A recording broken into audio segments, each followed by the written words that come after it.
비대칭 교정이니까 이건 이제 수술은 아닌 거죠. 근데 보통 비대칭이라고 하면 한의학적으로 뭔가 분류된 법은 없어요. 보통 뭐 성형외과에서 수술을 해야 되는 그런 형태로서의 안면 비대칭, 그리고 치과적인 걸로 해서 분류를 되는 안면 비대칭, 이런 형태들만 남아 있거든요. 근데 이 형태가 굉장히 어떻게 보면 지역적인 거고, 많은 사람들이 호소하는 그 비대칭이 전부가 아니고, 대부분의 비대칭은 실제로 그렇게 수술을 해야 되는 쪽의 문제가 아니라 구조 불균형이 만드는 문제인 거거든요. 그래서 구조를 바로 잡아서 그 대칭성이 깨져 있는 부분들을 회복을 시켜주는 형태의 교정 치료예요. 그러다 보니 이제 이 대칭성을 만드는 건 실제로 골격의 문제도 있을 거고요. 이 골격을 잡고 있는 근육의 문제도 있을 거고, 이제 몸의 중심축에 맞게끔 어떻게 보면 몸의 이제 무게 중심이 중력에 대해서 잘 저항을 할 수 있는 위치로 해서 그 위치를 이동을 시켜 놓는 형태의 교정 치료라고 이해를 하시면 될 것 같아요.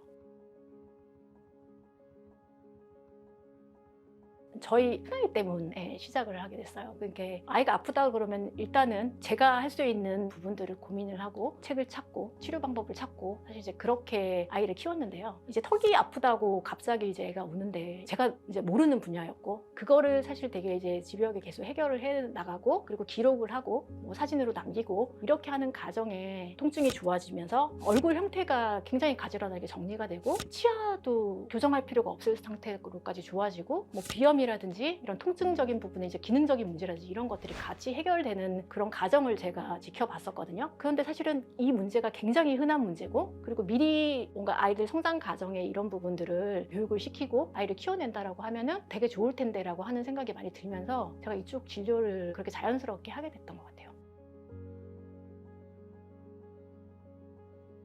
주로 이제 저를 찾아오시는 분들은요, 그냥 뭐냐, 이게 비대칭이라고 해서 미용적으로 봤을 때 내가 여기 눈 위치가 틀리고 코가 휘었고 저 입술이 삐뚤어졌고, 사실 이제 이런 문제만으로 해서 집중돼서 오시는 분들은 없는 것 같아요. 다른 증상이 있는 거예요. 전신 증상, 실제로 목이 굉장히 아프다든지 거북목이 되게 고민했는데 본인이 비대칭도 있어요. 턱이 되게 아팠는데 비대칭도 많이 신경이 쓰이는 거죠. 그리고 얼굴이 내가 뭔가 이게 이상해지고 코골이도 되게 심해지고 이갈이가 심해요. 그런 고민이 되는 문제들이 있는데, 이 문제가 혹시 내가 지금 가지고 있는 비대칭 문제 때문이 아닐까라고 생각하시는 분들이 대부분이에요. 그런 분들을 어떻게 보면 전신의 부정열을 맞춰주는 형태로 이제 교정을 해나가다 보니까 가지고 있는 증상들이 같이 해결이 되는 거죠. 그렇게 치료를 해나가는 형태로 진료를 하고 있어요.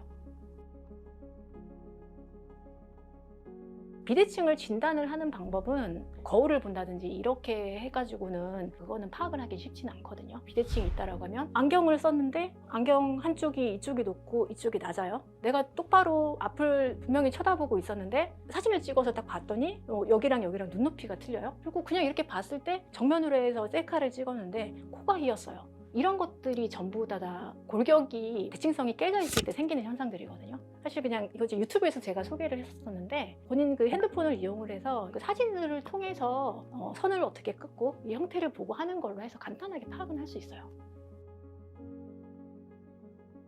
진짜 힘들었던 케이스가 있었는데요. 습관을 안 바꾸세요. 아무리 얘기를 해도 이렇게 하지 마세요라고 얘기를 했는데 안다고 얘기를 하시고, 실제로 병원에서는 잘 하는데 그 습관 자체가 계속 안 바뀌고 하던 행동들을 계속 하는 거죠.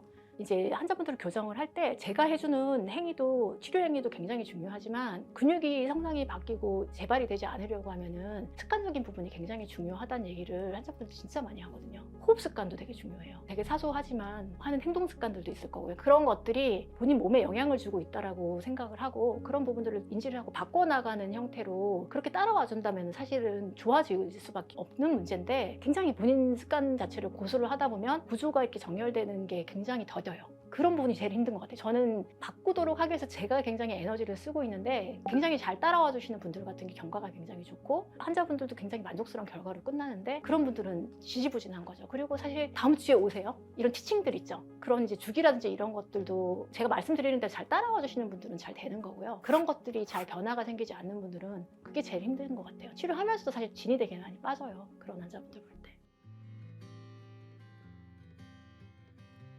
가장 많이 강조드리는 습관은요, 머리 위치가 무너지는 거거든요. 헤드 포지션 위치를 굉장히 강조를 많이 하는데 보통 우리가 이제 핸드폰을 보거나 컴퓨터에 앉아서 작업을 할 때 머리 위치가 앞으로 쏟아져요. 이제 정도의 차이는 있는데 뭐 거북목이 있든 없든지 간에 많은 분들이 실제로 머리 위치가 쏟아지는 구조로 해서 살 수밖에 없는 라이프 스타일이 계속 만들어지고 있는 거예요. 핸드폰이라는 것들이 생기고 사무직이 사실 보편화되고 이런 게 현대 생활 패턴이니까. 그래서 사실 제일 강조드리는 게 목의 위치를 옮겨라라고 말씀을 제일 많이 드리거든요. 머리 위치를 항상 이제 자세가 무너졌을 때 이 자세가 무너지는 거를 그냥 그대로 계속 방치하는 게 아니라 그걸 알아차렸으면은 자세를 바로 고쳐 앉아야 된다. 그렇게 할 때 이제 해결할 수 있는 걸로 해서 이제 하나씩 알려드리는 게 있는데, 허리 펴고 가슴 펴고 머리 위치를 뒤로 보내는 형태로 운동을 해주세요 라고 실제로 많이 해요. 앉을 때 경추 쪽에 이 운동으로 해서 자극을 주시는 형태로 해주시면 좋을 것 같아요. 그래서 그거를 굉장히 주문을 많이 하거든요. 그 운동 방법을 알려드리는 거죠. 제가 같이 이제 시연을 하면서 이걸 설명을 해주고 같이 해보고 그런 과정을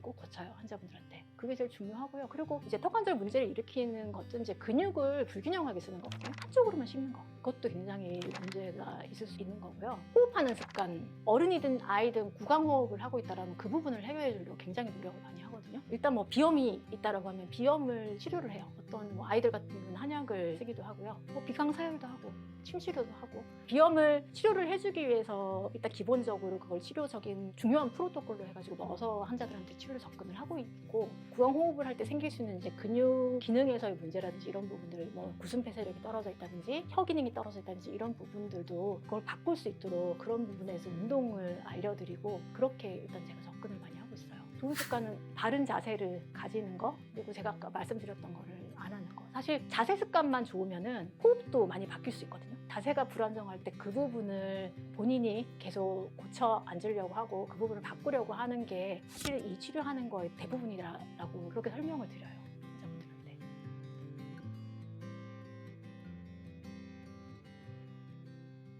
사람을 치료하는 일, 나를 존재하게 하는 일. 제가 만약에 뭐 전업주부로 살았다든지 약사하면서 살았다면 약사는 사실 이제 업무 자체가 한계가 있어요. 이런 식으로 뭔가 이제 들여다보고 자꾸 사람들 얘기를 듣고 이렇게 뭐 집요하게 하고 이렇게 다르기보다는 공식대로 움직이는 것들이 있었을 텐데, 사람들 만나고 고민을 해결해주고 그거를 내가 해결해줄 수 있는 사람이고 그런 부분에 이제 결과를 낼 수 있다는 게 굉장히 보람이 있어요. 네, 저를 존재하게 하는 힘이라고.